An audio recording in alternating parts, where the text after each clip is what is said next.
எந்த பகுதி யார் ஆட்சி பண்றானோ அது அந்த நாடு. இந்தியா என்னது? இங்கிலாந்து. ஏன் பிரிட்டிஷ் ஆட்சி பண்ணிருந்துச்சு, அப்போ இந்தியாவுக்கு பேர் என்ன? இங்கிலாந்து. அப்போ சூரியன் மறையாத நாடுன்னு சொல்லி சொல்றாங்களே, சூரியன் மறையாத நாடு எது? பிரிட்டிஷ். ஏன்? சூரியன் இங்கே உதிக்கும், அடுத்த நாட்டில் போகும், அங்கேயும் உதிக்கும்.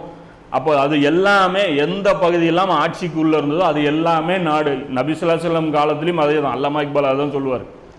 என்ன சொல்லுவார்னா, நாடுன்னு நீங்கள் சொல்கிறீங்க, நபி ஸல்லல்லாஹு அலைஹி வஸல்லம் அவர்களுடைய பீரியடில் நாட்டுக்கு டெஃபினேஷன் வேற, இன்னைக்கு நீ கொடுத்துருக்கிற நாடுங்கிற அந்த டெஃபினேஷன் வேற.